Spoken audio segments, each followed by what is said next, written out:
O diretor superintendente, Dr. Fernando Paes de Andrade, bastante conhecido de vocês, ele fará uma apresentação geral sobre o semestre da companhia, em termos qualitativos, em termos quantitativos. Depois o Dr. Wong, também bastante conhecido, apresentará os quadros, traduzindo em números as apreciações do Dr. Fernando. Em seguida, como é um assunto que vem despertando bastante interesse de toda a comunidade de analistas e de investidores na Copene, o Dr. Molinos vai dar um relato em que situação se encontra o nosso projeto de ampliação. Esse primeiro semestre da Copene, por incrível que pareça, não teve sérios problemas de mercado. Os problemas maiores que nós tivemos foram na área de produção. Esses problemas começaram ainda no mês de janeiro, quando eclodiu a guerra no Golfo Pérsico e a Petrobras começou a restringir o suprimento de derivados de petróleo. Vou apresentar através dos quadros que foram distribuídos o desempenho dos principais indicadores referentes ao primeiro semestre de 91. Adicionalmente, eu vou acrescer verbalmente os dados referentes ao mês de julho. Essa planta nova em relação às plantas existentes. Primeiro, uma flexibilidade de matérias-primas, que é fundamental na competição de hoje. Ou seja, a planta pode operar com nafta, com parte com etano ou butano e gasóleo de vácuo hidrocarqueado. B, ela apresenta também uma grande faixa de severidades para atender às flutuações da estrutura de preço dos produtos. Isso é muito importante, quer dizer, em função de uma maior competitividade no mercado, é importante que a planta seja bastante flexível para acompanhar essas estruturas de preços, né? Vejam que todos os equipamentos principais estão todos no lugar. O último equipamento chegou anteontem, que era o sistema digital de controle distribuído. Explicitar o impacto no resultado desse semestre relativo às diferenças entre os diversos índices. Por exemplo, BTNF pelo INPC pelo IGPM, igual a 100,14%. BTNF pela TR, 84,80%. Dólar, 82%.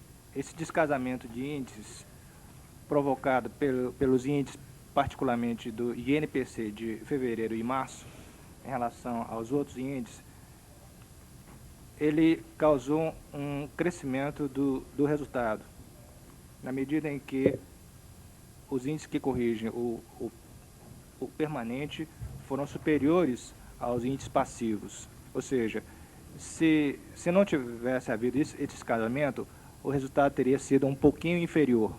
Da mesma forma que no ano passado, devido também à defasagem dos índices, o resultado de 90 teria sido maior. É importante também lembrar que, como nós estamos fazendo um projeto de ampliação, o efeito desse índice sobre o projeto ele é neutro, certo? Então, o efeito positivo ou negativo vai para o diferido. Então, esse Quanto efeito será investido em outros segmentos, como em controladas e coligadas?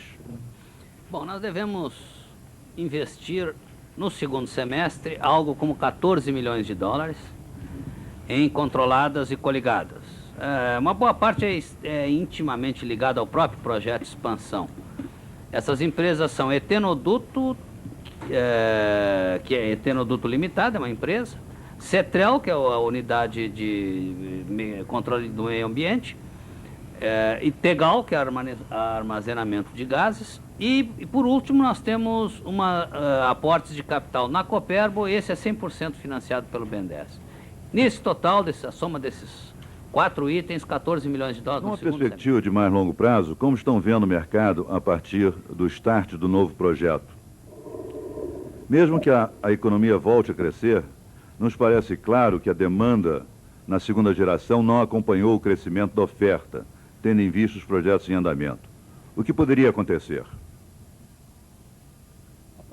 Bom, existem dois aspectos. Sem dúvida, um deles é o mercado, o crescimento da demanda no mercado interno.